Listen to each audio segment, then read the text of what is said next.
రేవంత్ అన్న 3 రంగుల జెండా పట్టి ఆనాటి రోజులు తీసుకొస్తాడు. మీరు మా చేయి గుర్తుకే ఓటేండ్రి, మమ్ములనే గెలిపిండ్రి. కారు పార్టీలు రాష్ట్రాన్ని ఆగం చేసిండ్రు, మేము అద్భుతం చేస్తామని చెప్పుకున్నారు.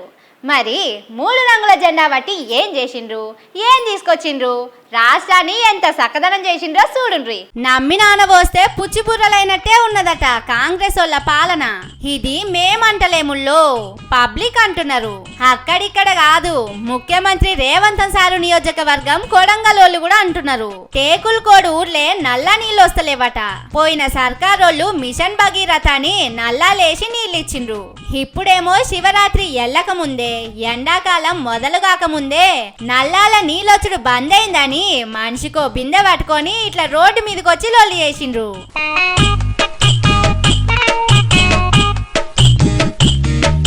ఇక సూర్యాపేట జిల్లాల నీళ్లు లేక పంటలు ఎండుతున్నాయి.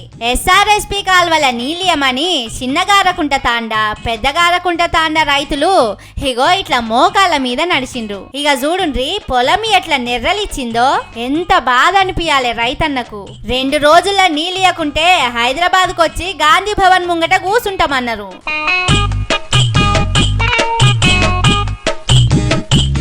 ఇక్కడితోని అయిపోలే గోసలు.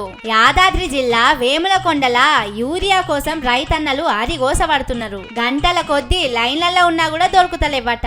మొన్న కరీంనగర్ జిల్లాల ఇగో ఇట్లా చెప్పుల లైన్లు పెట్టిండ్రు.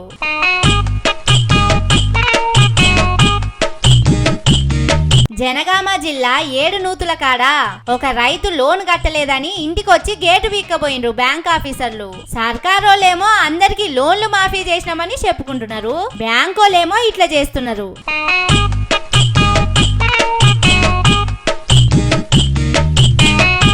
ఇట్లా చెప్పుకుంటా పోతే ఇనేటోళ్లకు చెవులు నొచ్చేటట్టున్నాయి గాని గోసలు మాత్రం ఒడిసేటట్టు లేవు.